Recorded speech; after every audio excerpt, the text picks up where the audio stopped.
नमस्कार विद्यार्थी मित्रांनो. आता आपण पुढचा पॉईंट पाहणार आहोत, अदर ड्रग्स. आत्तापर्यंत आपण वेगवेगळे ड्रग्ज बघितले. आता यामध्ये सगळे वेगवेगळ्या प्रकारची एकत्रित ड्रग्ज बघायचे. अदर ड्रग्स, इतर असणारी काय मादक पदार्थ, द्रव्य.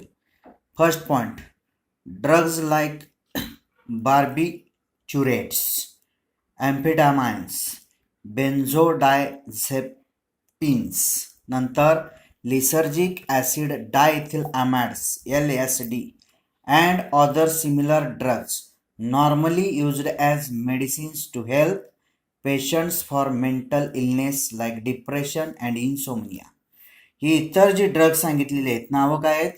बार्बिच्युरेट्स, नंतर एम्फेटामाइन्स, बेन्झोडायझेपिन्स, नंतर लिसर्जिक ॲसिड डायथिलामाइड्स, शॉर्ट फॉर्म त्याचा LSD, आणि जी अदर सिमिलर ड्रग्ज यांच्यासारखेच आणखी इतर असणारे ड्रग्ज ही नॉर्मली कशासाठी वापरले जातात? तर पेशंट्सला मेडिसिन म्हणून वापरले जातात. पण ते कोणते पेशंट असतात? तर मेंटल इलनेस, मानसिक आजार असणारे patient.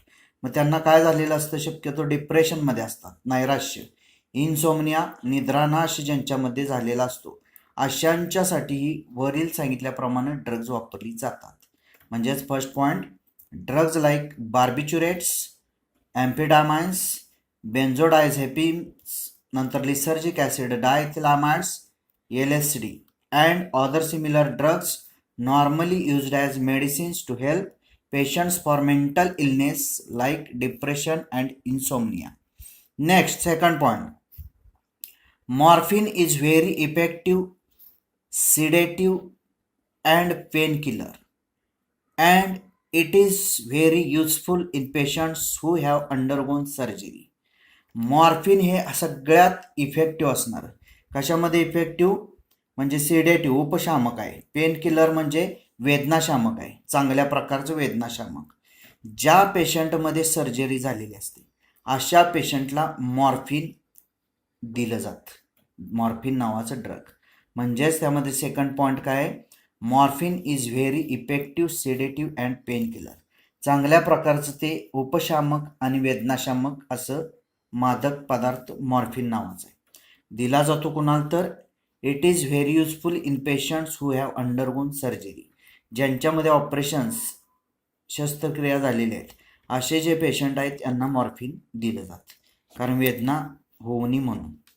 Third point, several plants, fruits and seeds having hallucinogenic properties, and it is used for hundreds of years in folk medicine, religious ceremonies as well as rituals. म्हणजेच अनेक प्रकारचे plant, त्यांचे असणारे fruits, त्यांचे असणारे सीड्स, त्यांच्यामध्ये कोणती property असते? हॅलोसिनोजेनिक प्रॉपर्टी असते, म्हणजे विभ्रम तयार करणारी. आणि ही ज्या प्लांट आहेत use for hundreds of years, अनेक 100 वर्षापूर्वीपासून ही अशी प्लांट वापरली जातात. फोक मेडिसिन, जी देशी जडीबुटीची औषधं तयार केली जातात त्यांच्यामध्ये वापरली जातात. रिलिजियस सेरेमनीज, म्हणजे धार्मिक काय कार्यक्रम असतील यांच्यामध्ये ही प्लांट वापरले जातात. ॲज वेल ॲज रिच्युअल्स, धार्मिक काय विधी असतील यामध्ये सुद्धा ही प्लांट वापरली जातात. म्हणजेच third point, several plants, fruits and seeds having hallucinogenic properties, and it is used for hundreds of years in folk medicine, religious ceremonies as well as rituals. Next, point number 4, all these drugs are taken for other purpose instead of medicinal use. It affects on physical, physiological or psychological functions. ही वर सांगितल्याप्रमाणे जी ही drugs आहेत ही medicinal use सोडून, म्हणजे वैद्यकीय वापर सोडून इतर कारणांसाठी सुद्धा वापरले जातात. पण त्याचा अफेक्ट म्हणजे वाईट परिणाम कशावर होतो? फिजिकल, फिजिओलॉजिकल आणि सायकोलॉजिकल फंक्शन्सवर. म्हणजेच त्यामध्ये भौतिकी काय असतील ती कार्य, फिजिओलॉजिकल शारीरिक असणारी कार्य, सायकोलॉजिकल मानसिक असणारी कार्य, यांच्यावर हा सगळे जे ड्रग्ज वर सांगितले त्यांचा परिणाम होतो. म्हणजेच फोर्थ पॉईंटमध्ये All these drugs are taken for other purpose instead of medicinal use.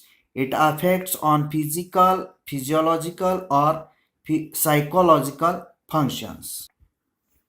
आता यामध्ये नेक्स्ट आता एक ड्रग किंवा बघूया टोबॅको नावाच. तुम्हाला टोबॅको आता ही कॉमन आहे, माहीत आहे, तंबाखू. मग त्यामध्ये first point, tobacco has been used by human beings for more than 400 years. मानवजात ही 400 वर्षापूर्वीपासून टोबॅकोचं सेवन करत आहे किंवा टोबॅको तंबाखू वापरत आहे. म्हणजेच first point, tobacco has been used by human beings for more than 400 years. अगदी सगळी सोपी ड्रग आहेत, लक्षात राहण्यासारखी आहेत. Second point, tobacco is used for smoking, chewing or as snuff. मग तंबाखू जी वापरली जाते ती कशासाठी, तर स्मोकिंगसाठी, धूम्रपान करण्यासाठी. चेविंग म्हणजेच तंबाखू खातात बघा, तोंडात चिमट घालून चगळत बसायचं. नंतर स्नफ म्हणून ही त्यामध्ये महिलांच्या ते प्रमाण आहे, स्नफ म्हणून वापरणं. मिसरी किंवा तपकीर म्हणून टोबॅको वापरतात. म्हणजे second point, tobacco is used for smoking, chewing or as snuff. Third point, tobacco contains a large number of chemical substances such as nicotine and alkaloid. टोबॅकोमध्ये अनेक प्रकारचे केमिकल सबस्टन्सेस आहेत, पण त्यामध्ये महत्त्वाचं असणारं सबस्टन्स कोणतं आहे, तर निकोटीन नावाचं, ते अल्कलॉइड आहे. सगळ्यात महत्त्वाचं असणारं त्यातला घटक कंटेंट निकोटीन नावाचा आहे, अल्कलॉइड. म्हणजे third point, tobacco contains a large number of chemical substances such as nicotine and alkaloid. Next, number fourth, nicotine stimulates adrenal gland to release adrenaline and noradrenaline into blood circulation. Nicotine जो मादक पदार्थ त्यामधला alkaloid आहे, तो काय करत असतो, chemical substance, sir adrenaline किंवा ॲड्रेनल ग्लँड जे आहे तिला स्टिम्युलेट करतं, उत्तेजित. आणि ती स्टिम्युलेट एकदा झाली की तिचं काम काय असतं, रिलीज करणं. काय रिलीज करणं, ॲड्रेनॅलिन आणि नॉर ॲड्रेनॅलिन रिलीज करणं. कशामध्ये, ब्लड सर्क्युलेशनमध्ये, रक्ताभिसरणमध्ये. म्हणजेच fourth point, nicotine stimulates adrenal gland, जे आपल्यामध्ये ॲड्रेनल ग्लँड आहे तिला स्टिम्युलेट करते, जो तंबाखू खातो त्यांच्यामध्ये, nicotine, to release adrenaline and noradrenaline into blood circulation.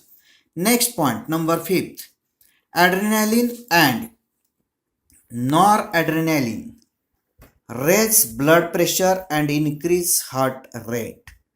मग ते जे दोन रिलीज केलेले असतात, एक ॲड्रेनालिन आणि दुसरे नॉर ॲड्रेनालिन, कोणी रिलीज केलेलं असतं, तर ॲड्रेनल ग्लँड. कशामुळे रिलीज होतात, तर निकोटीन जे आहे ते स्टिम्युलेट करण्यामुळे.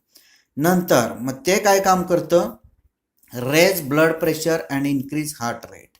ही दोन्ही जे कंटेंट आहेत, ॲड्रेनालिन आणि नॉर ॲड्रेनालिन, हे ब्लड प्रेशर वाढवायचं काम करतात, बीपी, रक्तदाब, आणि इन्क्रीज हार्ट रेट म्हणजेच हृदयाचा जो हार्टबीटचा रेट आहे तो वाढवायचं काम हे दोन घटक करतात, एक ॲड्रेनालिन आणि दुसरं नॉर ॲड्रेनालिन. म्हणजेच fifth point, adrenaline and noradrenaline raise blood pressure and increase heart rate. कशावर यामध्ये MCQ येऊ शकेल, पण हे जास्त बोर्डासाठी असणारे महत्त्वाचं क्वेश्चन आहे, शॉर्ट क्वेश्चन येतात त्याच्यावर. Next, sixth, smoking increases incidence of cancers such as lung, urinary bladder and throat. Smoking करण्यामुळं म्हणजे धूम्रपान करण्यामुळं, तंबाखूचं सेवन करून काही घटना घडलेल्या आहेत जास्त, कशाच्या, तर कॅन्सरच्या घटना जास्तीत जास्त घडतात. कोणते कॅन्सर होऊ शकतात, स्मोकिंग ऑफ टोबॅकोमुळं, लंग कॅन्सर, फुफ्फुसाचा असणारा कॅन्सर, युरिनरी ब्लॅडर कॅन्सर म्हणजेच मूत्राशयाचं जे मार्ग आहे किंवा त्यामध्ये मूत्राशय जे असतं त्याचा, मूत्रपिंड, त्याचा होणारा कॅन्सर. नंतर थ्रोट, घशाचा कॅन्सर, हे कशामुळे होत असतं, टोबॅको स्मोकिंगमुळे. म्हणजे sixth point, smoking increases incidence of cancers such as lung cancer, urinary bladder cancer and throat cancer. Next, point number 7. Smoking also increases incidence of bronchitis, emphysema, coronary heart disease, gastric ulcer etcetera. म्हणजेच tobacco smoking करत असेल कोण तर त्यामध्ये आणखी काय घटना घडत असतात. ब्रॉन्कायटिस म्हणजे त्यामध्ये ब्रॉन्कस जे असतात लहान लहान ज्या ट्रॅकियापासून फाटे फुटलेले असतात ब्रॉन्कसचे लहान श्वासनलिका त्यांचा दाह निर्माण होतो. एम्पिसेमा म्हणजे थोडक्यात धाप लागणं, श्वास लागणं म्हणतो त्याला. नंतर कोरोनरी हार्ट डिसीज म्हणजे कोरोनरी आर्टरी जी आहे त्याच्यामध्ये प्रॉब्लेम येऊन कोरोनरी हार्ट डिसीज निर्माण होतात. गॅस्ट्रिक अल्सर म्हणजे पोटातलं जे स्टमक आहे त्याच्यामध्ये चट्टे पडणे, व्रण निर्माण होणे, याला काय म्हणतात गॅस्ट्रिक अल्सर. म्हणजे पॉईंट नंबर 7 मध्ये काय सांगितलेलं आहे, smoking also increases incidence of bronchitis, emphysema, coronary heart disease, gastric ulcer etcetera. Number 8, tobacco chewing increases risk of cancer of oral cavity. मग टोबॅको चेविंग करणारी जी लोक असतात म्हणजे तंबाखूची चिमट घालायची तोंडात आणि दाढीत भरून ठेवायची आणि चगळत बसायचं, ह्याच्यामुळे रिस्क वाढते कशाची तर ओरल कॅव्हिटीचा कॅन्सर होण्याची, म्हणजेच थोडक्यात तोंडाचा कर्करोग. म्हणजे 8 point, tobacco chewing increases risk of cancer of oral cavity. Number 9, tobacco smoking increases carbon monoxide CO content in blood and reduces concentration of heme-bound oxygen.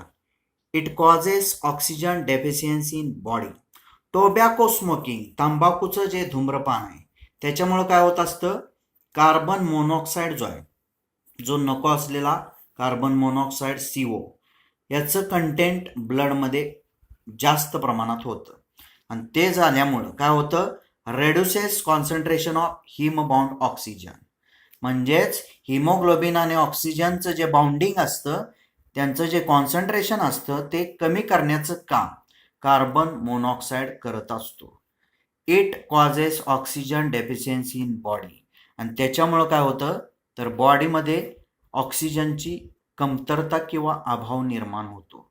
म्हणजेच 9th पॉईंटमध्ये काय सांगितलेलं आहे, टोबॅको स्मोकिंग इन्क्रीजेस, धूम्रपान काय वाढवतं, carbon monoxide CO content in blood. म्हणजेच जो धूम्रपान करतो त्याच्या रक्तात COचं प्रमाण, कार्बन मोनॉक्साईडचं प्रमाण वाढवतो आणि तो वाढवल्यामुळं रेड्युसेस कॉन्सन्ट्रेशन ऑफ हिमबाउंड ऑक्सिजन, हिमोग्लोबिन आणि ऑक्सिजनचं जे बाउंडिंग आहे आणि कॉन्सन्ट्रेशन आहे ते रेड्यूस होतं. It causes oxygen deficiency in body. आणि त्यामुळं ऑक्सिजन कमी पडतो आपल्या धूम्रपान करणाऱ्या लोकांना. There is a statutory warning on cigarette packets which warns against smoking and says how it is injurious to health. म्हणजेच वैधानिक किंवा कायदेशीर इशारा त्यासाठी अगोदरच दिलेला असतो बघा सिगारेटच्या पॅकेटवर किंवा तंबाखूच्या पुडीवर. म्हणजेच त्यामध्ये वॉर्निंग, इशारा देणं काय दिलेला असतो, smoking and says how it is injurious to health.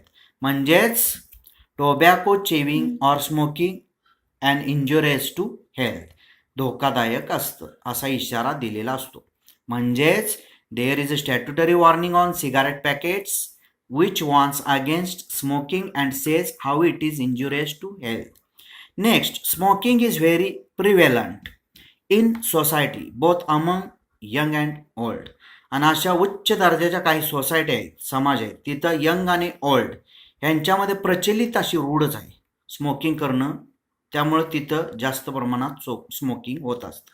Smoking is very prevalent in society both among young and old. Next, youth and old need to avoid these habits, that is tobacco chewing and smoking. मग ते जे लोक असतात तरुण आणि वृद्ध लोक ह्यांना टोबॅको चेविंग करणं आणि स्मोकिंग करणं हे त्या ज्या सवय आहेत त्यांना टाळण्यासाठी सांगणं गरजेचं असतं. Youth and old need to avoid these habits, that is tobacco chewing and smoking. Any addict requires counseling and medical help to avoid these habits. नंतर प्रत्येक जो व्यसनी आहे तंबाखूचा त्याला गरज असते काउन्सिलिंग, समुपदेशन आणि मेडिकल हेल्प, वैद्यकीय मदत गरज असते. कशासाठी? त्या ज्या सवयी आहेत तंबाखू चगळणं, खाणं, धूम्रपान करणं ह्या टाळण्यासाठी.